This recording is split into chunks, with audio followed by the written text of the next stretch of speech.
मदारिस bill पर मौलाना को मनाने का मिशन। वज़ीर आज़म शहबाज शरीफ ने JUI सरबराह को आज मुलाकात के लिए बुला लिया। मुलाकात 3 बजे वज़ीर आज़म हाउस में होगी। मौलाना फजल रहमान इत्तेहाद तंजीमात मदारिस का मौक़िफ़ सामने रखेंगे। वज़ीर आज़म ने नई तजावीज़ दी तो मौलाना इत्तेहाद से मुशावरत के लिए रुजू करेंगे। मौलाना फजल रहमान का मुफ्ती तक़ी उस्मानी से रब्ता, मुलाकात से मुतल्लिक़ मुशावरत। उधर JUI रहनुमा कामरान मुर्तज़ा कहते हैं वज़ीर आज़म की जानिब से पहले भी दावत आई थी, तब मौलाना DI खान में थे। बानी PTI की जानिब से किसी मुलाकात का पैगाम नहीं आया। अडियाला जेल मुलाकात नहीं, पैगाम रसानी हो सकती है। कोई पैगाम आया और बड़ों ने इजाज़त दी तो अडियाला जेल जा सकते हैं।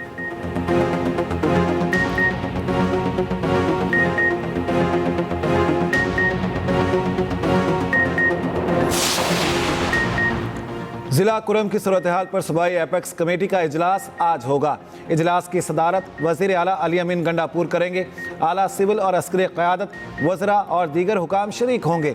मुशावरे से इलाके में क़याम अमन के लिए लाए अमल तय किया जाएगा। दूसरी जानिब वफाकी वज़ीर दाखिला मोहसिन नकवी की वज़ीर आला अली अमीन गंडापुर से मुलाकात। सूबे में अमन व अमान खुसूसन कुरम की सूरत हाल पर तबादला ख्याल। वज़ीर दाखिला की वज़ीर आला को क़याम अमन के लिए हर मुमकिन ताउन की यकीन दहानी। मोहसिन नकवी ने कहा ज़िला कुरम में क़याम अमन अवली तरजीह है, मिलकर दहशत गर्दी के इफरीत का मुकाबला करेंगे। पाकिस्तान के मिसाइल प्रोग्राम पर अमेरिका का दबाव बरकरार। अमेरिकी नायब कौमी सलामती मुशीर जॉन फाइनल का कहना है कि पाकिस्तान तवील फासले तक मार करने वाले बैलिस्टिक मिसाइल तैयार कर रहा है। पाकिस्तान ऐसे मिसाइल बना रहा है जो जनूबी एशिया से बाहर अमेरिका के अहदाफ को भी निशाना बना सकते हैं। पाकिस्तानी इक़दामात इसके बैलिस्टिक मिसाइल प्रोग्राम के मकासद से मुतालिक संजीदा सवालात उठाते हैं। पाकिस्तान के इक़दामात अमेरिका के लिए एक उभरते हुए खतरे के सिवा कुछ नहीं। दूसरी जानिब अमरीकी महकमा खारजा के नायब तर्जुमान विद्यांत पटेल का कहना है पाकिस्तानी बैलिस्टिक मिसाइल प्रोग्राम से मुतालिक तहफ़्फ़ुज़ात वाज़ेह हैं। अमरीका आलमी अदम फैलाव के निज़ाम को बरकरार रखने के लिए पुरअज़्म है। मीडिया ब्रीफिंग के दौरान कहा पाकिस्तान अमरीका का हम शराकतदार है। Long range ballistic missile programme की हिमायत से इनकार देरीना पॉलिसी है। खिते और दुनिया के अमन के लिए अहम है, गजा में फौरी जंगबंदी होनी चाहिए। वज़ीर आज़म शहबाज शरीफ का D8 ममालिक के 11वें सरबराही इजलास से खिताब। कहा छोटे और दरमियाने दर्जे के कारोबार और नौजवान मुआशी तरक्की के कलीदी महरक हैं। नौजवान जिद्दत और तरक्की में अहम किरदार अदा कर सकते हैं। गजा और लिबनान में तामीर और बहाली के लिए खुसूसी इजलास से खिताब में वज़ीर आज़म ने कहा इसराइली जारियत लिबनान और शाम तक फैल चुकी। पाकिस्तान जंगबंदी के लिए बैनुल अक़वामी सालिसी की कोशिशों की हिमायत करता है। पाकिस्तान और तुर्की का इक़्तिसादी ताल्लुकात के फ़रोग़ पर गौर। $5 अरब के तिजारती हदफ के हुसूल के इक़दामात पर तबादला ख्याल। काहिरा में वज़ीर आज़म शहबाज शरीफ की तुर्क सदर रजब तैयब उर्दवान से मुलाकात। जम्मू और कश्मीर और कब्रस समेत कौमी मुफाद के बुनियादी मसाइल पर एक दूसरे की हिमायत। वज़ीर आज़म शहबाज शरीफ की तुर्क सदर को दौरा पाकिस्तान की दावत। वज़ीर आज़म ईरानी सदर मसूद पज़ेश्कियान से भी मिले। तिजारत, मईशत, तवानाई, सलामती ताल्लुकात को मज़ीद मजबूत बनाने के अज़म का आदा। वज़ीर आज़म ने ईरान के सुप्रीम लीडर के लिए तहनीयती पैगाम भी दिया। उधर बांग्लादेश में पाकिस्तान से आने वाले सामान के 100% फिजिकल मुआयने की शर्त ख़त्म। ढाका एयरपोर्ट पर पाकिस्तानी मुसाफिरों की जांच पड़ताल के लिए कायम खुसूसी सिक्योरिटी डेस्क भी ख़त्म। वज़ीर आज़म शहबाज शरीफ और बांग्लादेश के chief adviser doctor Mohammad Yunus में मुलाकात। वज़ीर आज़म इंडोनेशियन सदर से भी मिले। शाहीनों की ऊंची उड़ान प्रोटीज होम ग्राउंड पर नाकाम। पाकिस्तान ने दूसरा वनडे जीतकर सीरीज अपने नाम कर ली। दूसरे वनडे में मेजबान टीम को 81 रन से शिकस्त। 330 रन के हदफ के ताक़ुब में जनूबी अफ्रीका की टीम 248 रन बना सकी। शाहीन आफरीदी की तबाहकुन बॉलिंग, 4 खिलाड़ियों को पवेलियन की राह दिखाई। नसीम शाह ने 3, इब्रार अहमद ने 2 और सलमान आगा ने 1 शिकार किया। पाकिस्तान ने पहले खेलते हुए 329 रन बनाए।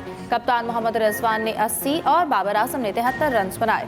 कामरान गुलाम की जारहाना बैटिंग 32 गेंदों पर 63 रन बनाकर प्लेयर ऑफ द मैच करार पाए। वज़ीर आज़म और चेयरमैन PCB की कौमी टीम को मुबारकबाद। सीरीज का तीसरा और आखिरी मैच इतवार को जोहान्सबर्ग में खेला जाएगा।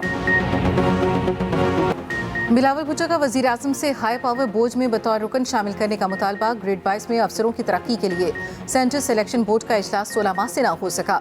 हुकूमती ज़राए के मुताबिक तारीख में पहली मरतबा बिलावल भुट्टो बतौर मेंबर इजलास में शरीक होकर अफसरों की तरक्कियों का जायजा लेना चाहते हैं। बिलावल भुट्टो को हाई पावर बोर्ड में शामिल करने का हतमी फैसला वज़ीर आज़म करेंगे। हाई पावर बोर्ड का इजलास पीर और मंगल को शेड्यूल था, जो जनवरी तक मौखर कर दिया गया। सेंट्रल सिलेक्शन बोर्ड इजलास में भी वज़राए आला को बिठाने की तजवीज़ मुस्तरद।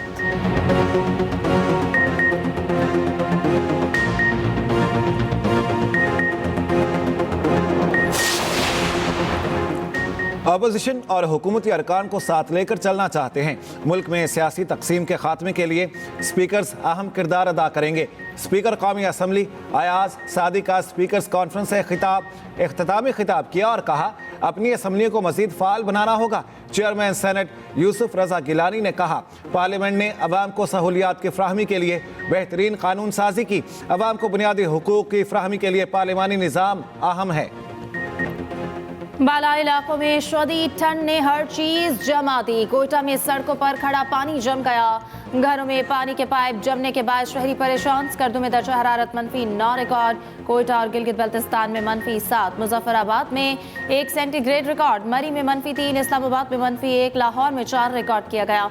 मैदानी इलाकों में धुंध ने डेरे डाल दिए। हद निगाह बेहतर होने पर मोटरवे के मुख्तलिफ सेक्शंस खोल दिए गए। GT रोड समेत शाहराहों पर भी ट्रैफिक मुतासर। लाहौर में स्मॉग फिर सर उठाने लगी। सुबह सवेरे ही एयर क्वालिटी इंडेक्स 361 रिकॉर्ड। दुनिया के आलूदा तरीन शहरों में दूसरा नंबर।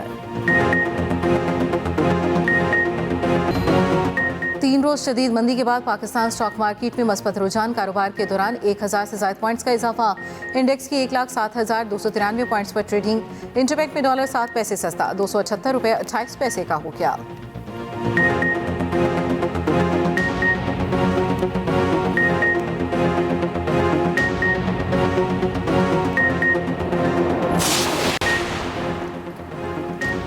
GHQ हमला केस में वजीर आला अली अमीन गंडापुर पर फर्द जुर्म आयद। शाह महमूद कुरैशी, शहरियार आफरीदी समेत 14 मुल्जिमान पर भी फर्द जुर्म आयद की गई। मुल्जिमान का सेहते जुर्म से इनकार। समाअत 21 दिसंबर तक मुलतवी। मीडिया से गुफ्तगू में अली अमीन गंडापुर ने कहा हमारे 200 लोग लापता हैं, अब तादाद सिर्फ 54 है। सिविल नाफरमानी की तहरीक पर बानी से मुशावरत हुई। उम्मीद है सियासी जमातें गौर फिक्र करके कोई हल निकालेंगी। 21 दिसंबर तक दोनों तरफ से मस्बत पेशरफ्त की उम्मीद है। तरक्याती मंसूबे में किकबैक्स लेने का रेफरेंस। चौधरी परवेज इलाही पर 7 जनवरी को फर्द जुर्म लगेगी। एहतसाब अदालत ने साबिक वज़ीर आला को तलब कर लिया। साबिक प्रिंसिपल सेक्रेटरी पंजाब असम्बली समेत दीगर पर फर्द जुर्म आयद। चौधरी परवेज इलाही बीमारी की वजह से आज पेश न हुए।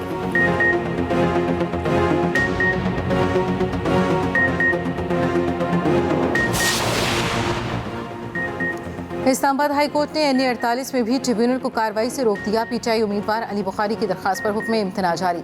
अदालत ने गुज़श्ता रोज NA 47 में भी स्टे दिया था। NA 40 की हद तक इलेक्शन ट्रिब्यूनल कार्रवाई जारी रख सकता है। चीफ जस्टिस साबिर फारूक ने समाअत की। फ़रीक़ैन को नोटिस जारी, जवाब तलब। आइंदा समाअत रजिस्ट्रार ऑफिस मुकर्रर करेगा।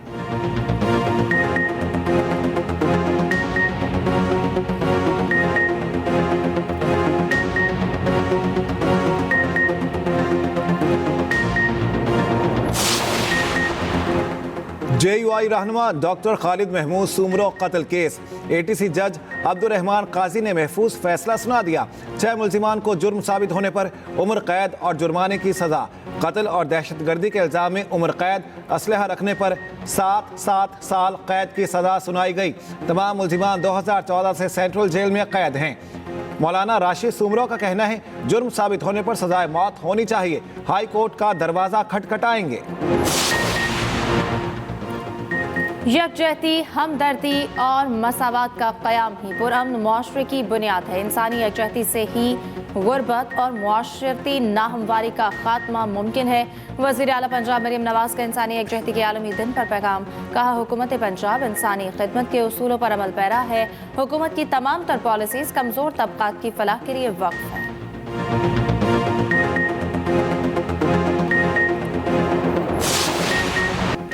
लीबिया में 24 घंटों में पानी की सिर्फ 1 बोतल और 1 रोटी मिलती थी। यूनान कश्ती हादसे में जिंदा बच जाने वाले कम उम्र पाकिस्तानी लड़कों के दिल दहला देने वाले इंकिशाफात।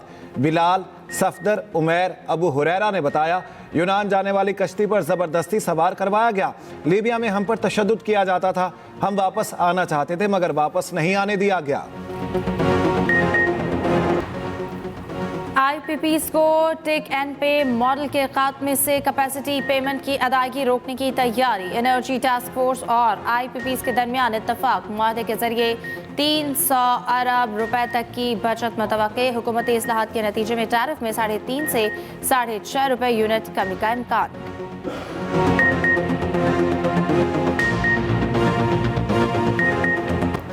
लाहौर में माहौल दोस्त ट्रांसपोर्ट के फरोग की जानिब अहम कदम। पहले मरहले में 27 इलेक्ट्रिक बसें चलाई जाएंगी।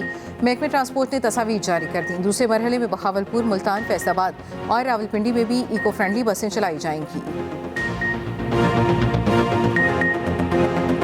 आईसीसी चैंपियंस ट्रॉफी के लिए पाक भारत फ्यूजन फार्मूले का ऐलान। शेड्यूल का ऐलान आज मुतवक्के। आईसीसी के मुताबिक चैंपियंस ट्रॉफी समेत 2027 तक तमाम Pak Bharat events hybrid model पर होंगे। 2027 तक होने वाले तमाम आईसीसी इवेंट्स में Pak Bharat matches neutral venue पर होंगे। आईसीसी के मुआहदे पर दोनों बोर्ड्स रजामंद। मुआहदे के तहत चैंपियंस ट्रॉफी में अगर भारतीय टीम सेमीफाइनल तक रसाई हासिल नहीं करती तो पूरा इवेंट पाकिस्तान में ही खेला जाएगा, वरना एक सेमीफाइनल और फाइनल भारतीय टीम के पहुंचने पर यूएई में होगा। पाक भारत मैच भी दुबई में खेला जाएगा। भारतीय टीम अपने तीनों ग्रुप मैचेस इसी मुकाम पर खेलेगी।